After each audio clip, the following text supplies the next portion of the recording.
Norfolk Library, and the Cultural Council is having a very lovely show representing all different arts and talents. And today we have Carol Nicholson, whose work is behind us, and she's a pastelist, and she does watercolor? Not too much watercolor, mostly pastel. Mostly pastel. And Carol, I'm going to hand this over to you. Where do you show your work, and what are the locations of the places? Well, thanks, Jan. It's great to be here. Right now I'm right here in Norfolk, which is terrific, and I consider it a great honor to be here with three other artists. And we'll be here for the whole month of February, I guess, so through till 26th. And then after that, I'm going to be in a Women in Art show at the Preservation Framer over in North Attleboro. And you and I show together at the Next Door Gallery over in Mansfield. And we're going to have an opening in March 19th. So I am very privileged to have a lot of opportunities to be in a lot of different places and expose my work to different people.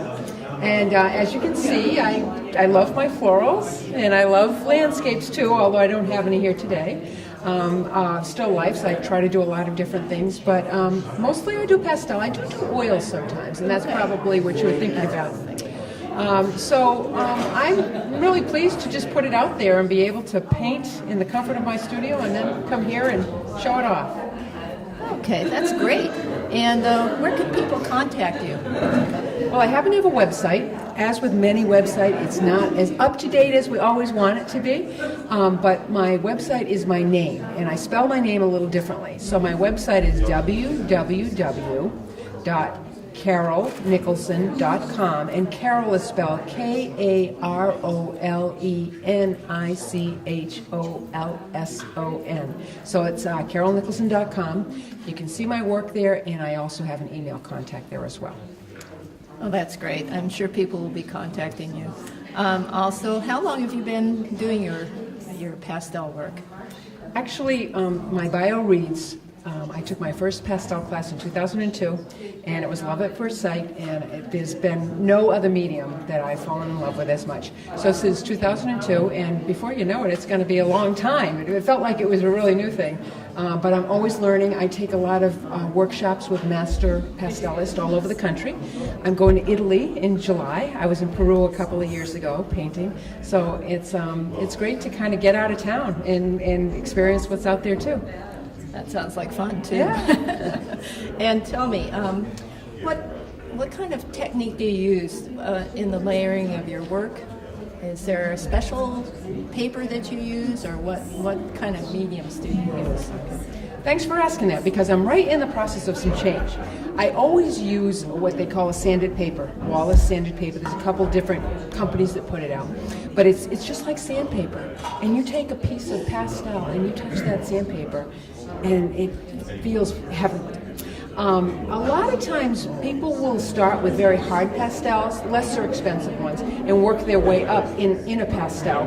And the last little dab that you put on is the most expensive, and it's very buttery and very soft and very bright, which is kind of standardly the way to work. But what I've been doing is actually starting with some of the buttery stuff and then scratching my way through to the surface so I get layers and layers of color. So it's always an experiment. I do watercolor underpaintings, and then that's to give me my values, and then I'll go over with pastel. So it's always changing, you're always trying something new. You got to mix it up, and that's what I'm doing. Oh, that's great. I'm sure everybody will enjoy hearing that, how you do your process. And that's about all I have to ask you about at this point. And thank you so much for being part of this show, and hopefully you'll sell some work. Well, thank you. Thanks. Right. It's a pleasure to be here, Jan. And here we are, and we're talking to Judy Moffett. Judy Moffett is a illustrator, and as you can see behind us, this is some of her work. And Judy, how did you get started with doing your cut work? Well, years ago, I can hold this. Okay. My dad was a printing salesman, so he'd bring home all these really great papers. So when I was a child, Not like a little bit, maybe like 13, 10 years old. He would bring home these really great papers, but they were so much fun that you couldn't draw on them. They had textures and colors, and you couldn't draw on them, so you had to cut them. So as a youngster, I used to cut everything, and it really didn't occur to me until about 20 years ago that I could actually use this technique as illustrating for books. So that's how I got started. I was always there. Okay, now tell me, what magazines and books do you illustrate for?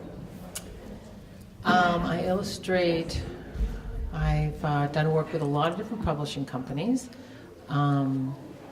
Scholastic, Darling Kindersley, Penguin Putnam. I kind of spread out and try to do as many publishers as I can, because I don't believe in putting all your eggs in one basket, just in case. Magazine-wise, I've done a lot of work for Highlights for Children magazine, but one of my favorite companies is the National Wildlife Federation, and I have done a piece for them, one illustration a month for 6 years. And some of my coolest pieces are for the wild animal baby. I get to choose the animal we want to illustrate. I write a poem, and I also make up a finger play for it. So it's a challenge, and but the cool thing is I get to do whatever I like, and we've really got a good working relationship. And magazines, I also do a weekly reader and things like that, but those are my two big ones. Oh, well, that's great. I can remember my son reading a lot of the Highlights in different magazines, so they were beautiful. Yeah. Where did you get your training, and how long have you been doing this? Well, I went to the Art Institute of Boston, and I started off in retail advertising. But I always, from the time I was in high school, I realized I wanted to be a children's book illustrator. I took a class in children's book literature, and I said, oh, this is what I want to do. So I just kept heading that way. I've been doing it for about 20 years, and was there another part of the question there? 20 years, you asked. That's it? I fit it all in? Yes, Okay. you did. And do you show your work anywhere? Or is this the first time that you showed it at the library here? I have a group of about 35 illustrators I'm part of, and we do show at various libraries and galleries. It's a little bit tougher for children's art to find a gallery that will take children's art, a little harder sell. But this has been a great show. This is a wonderful space. I'm so excited about the Norfolk Library, and I'm excited to meet you and make this connection. I hope we do more. Oh, thank you. I'm so Thank glad you. you're in the show, too. And that was the interview with Judy Moffett. Thank you.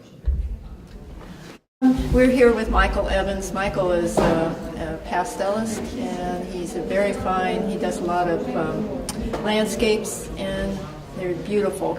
Michael, can you tell us a little bit about your background, your art background?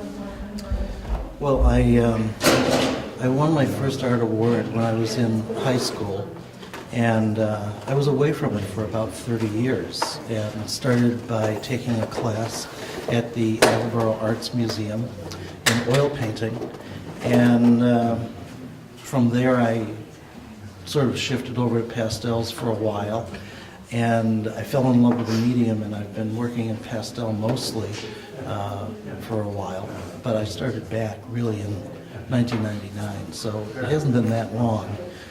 And I've taken some workshops. I've studied with Colleen Van Deventer in North Attleboro, and taken classes at the Attleboro Arts Museum, where I'm on the board of trustees.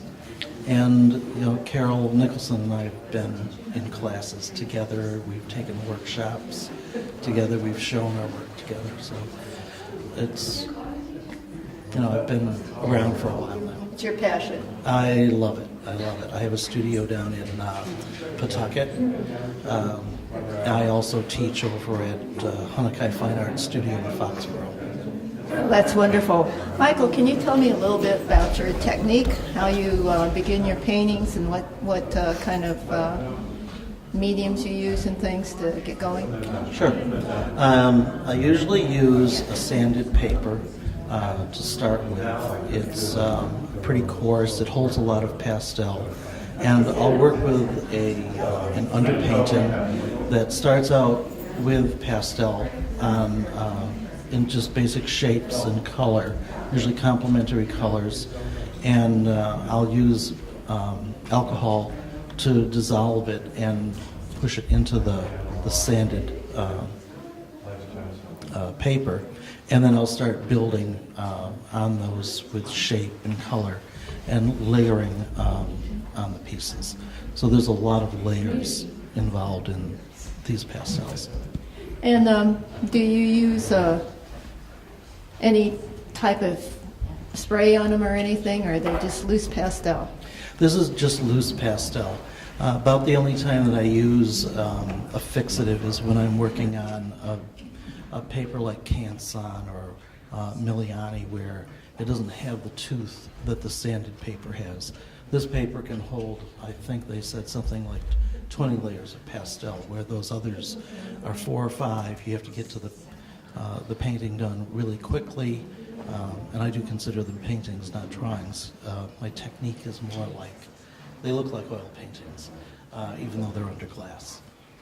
That's very nice. I love your paintings. Thank you. And where can you be? Where can they contact you if they want to buy something? And where do you show? Well, I was in the gallery in Wellfleet for the last 2 years, but she's since closed the gallery this December. You can usually see my work at the next door gallery over in Mansfield. Sometimes I show at Picture This in Providence, and I'm going to be in another show at Hunnikai Fine Art Studio in Foxborough called I've Lost My Marbles, starting next weekend. That'll go through the month of February. And then there's a pastels only show that will follow that, so I'll have more work in that one. And I've been lucky enough to be juried into some national shows over the last 3 or 4 years, and also lucky to have won awards in most of them. This particular one was in the For Pastels Only show on Cape Cod this past July or August, and I won a Judge's Choice Award from Richard McKinley. Oh, that's wonderful. And he's like one of the best pastels in the world. He just got inducted into the Pastel Hall of Fame this past year. So it was really an honor getting an award from him. Well, that's great. Is there some place that people can get in touch with you if they want to buy your work? Oh, absolutely. I have a website. It's michaelaevans.com, and there's my email address is on there, and a phone number where they can reach me. And usually there are quite a few images of my artwork on there. I don't work just in pastel. I also do some collage pieces using fabric and fiber and beads. And I do, from time to time, go back to oil painting. Well, that's great. And thank you very much for being part of this show. Your work is wonderful. I've always enjoyed it, and thank you so much. Well, thank you for including me. Oh, you're welcome.